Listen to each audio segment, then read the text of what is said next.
We've also seen the roles the political parties need to play. Yes. I don't know if you're going to go to court on this one as well, because when they talk about political parties, the forms, the cost of the forms, I know some are raising issues about all of those. But do you see that actually ending?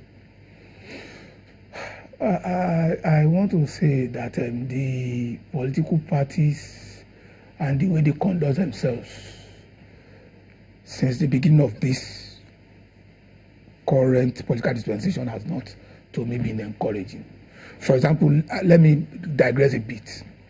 In the Second Republic, when you have political parties, it's like they control the candidates, the legislatures, even the governors. Governors were not this powerful in the Second Republic. The party members were not this powerful in the Second Republic. That is to say, there is considerable party discipline. Whatever policy that will be carried out or operated by the government at the national level will first of all be ingrained in the consciousness of the party. The party sells it to the members of the House of Reps and the Senate, and things go on smoothly. Imagine now that we have APC-dominated House of Reps, APC-dominated Senate, APC in control of the federal government, APC dominating the governorship in Nigeria, and you hear a lot of discordant tones from the various angles. And that to me is saying that the party is not doing what political party politics should be doing in Nigeria. So what was the difference then? If you say at that time, the elected officials or the governors were not as powerful now, what did we change? I say that what we have seen now is that those who contest elections these days will be beholden to the governors, and they become more or less puppets in the hands of the governor, so that whatever eventually the governor wants will be what predominates within the party. That to me is not too good for democracy. Isn't that a function of, or a question of, how we, the people, have let things be? Is it that we've withdrawn from the active role we played previously, and that's why we have what we have today?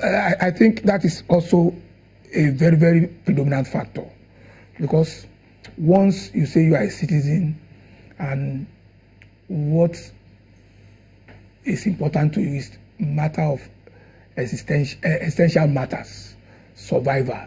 You see, remember that the economy of Nigeria had been so screwed against the Nigerian people.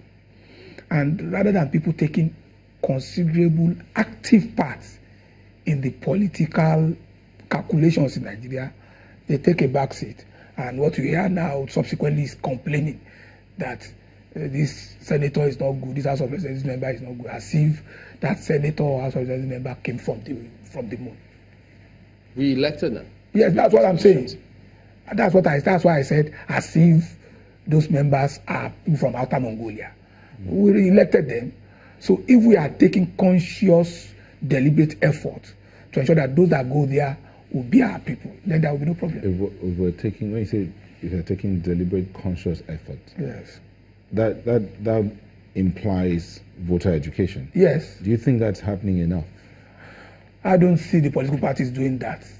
In the Second Republic, in the days of MPN and UPN, I happen to be a member, a part of those that were educating the voters as to what to expect, as to how to hold those legislators or those representatives accountable. I don't see that now. Just you continue on that line of thought, but when you say educating the voters, it's not the party members. No, yes. The general voting population. Yes, but at the end of the day, you start from your own party members, then you take it to the general public. That's the way it works. So you're saying that right now that is not existing? I've not seen it on a considerable scale. How then would the voters know what they're supposed to do Because right now, a lot of people are talking, but are they talking, or would they be ready to step out there, cast their vote, and understand their rights on that day? No, I think that is what I say. The political parties are not doing what they should be doing.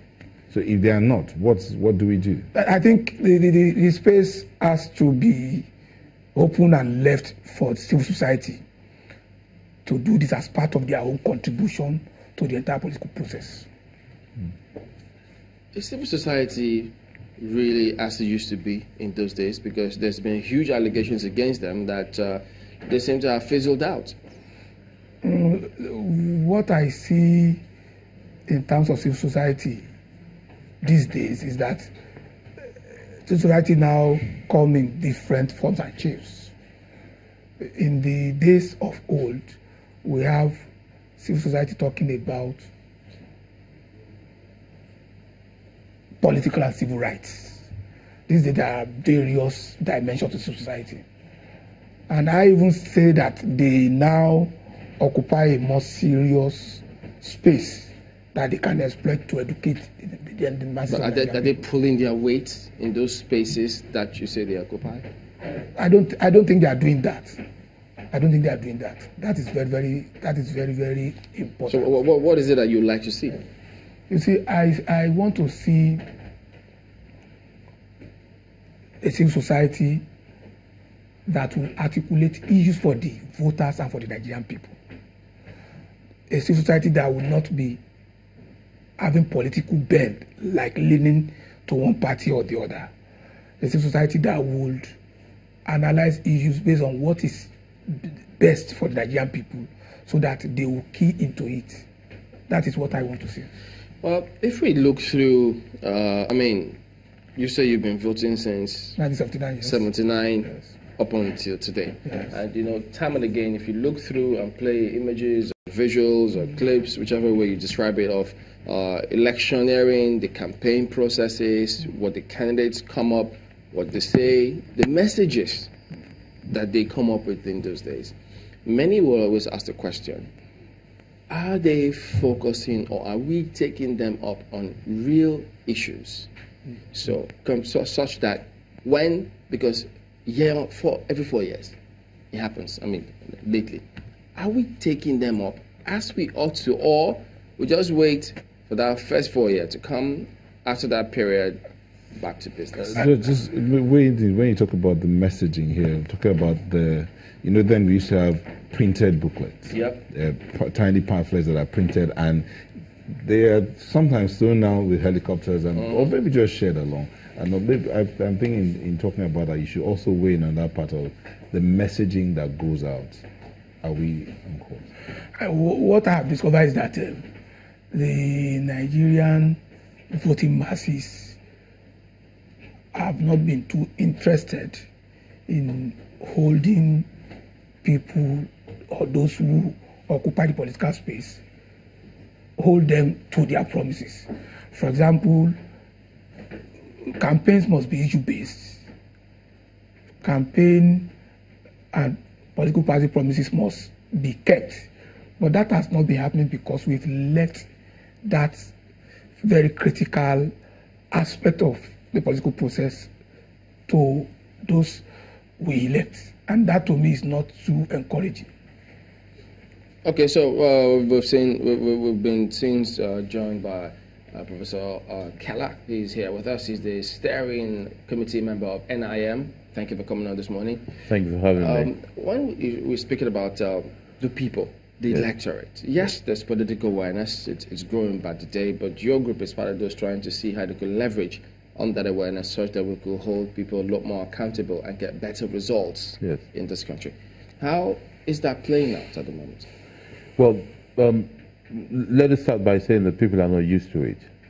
So it's a kind of new plane in which we're getting people to believe that it is necessary and it is possible to hold people accountable.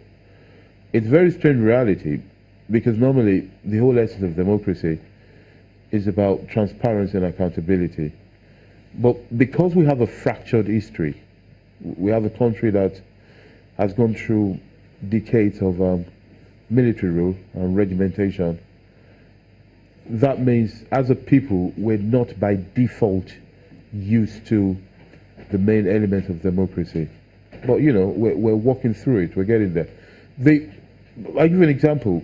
The case in Kogi State of a senator, the drama queen, Dina Malaya, that was, you know, almost recalled. Regardless of the result, the big news, as we say in the classroom, the big news is, you know, is what goes beyond daily news, textbook affair, is that it is possible to try to recall. It shows people how to do it. It's never been done before in the history of Nigeria. So, you know, the first attempt, and, you know, not impersonable, it shows people how to do it. It is possible, and this is what happens if you do it one way or the other.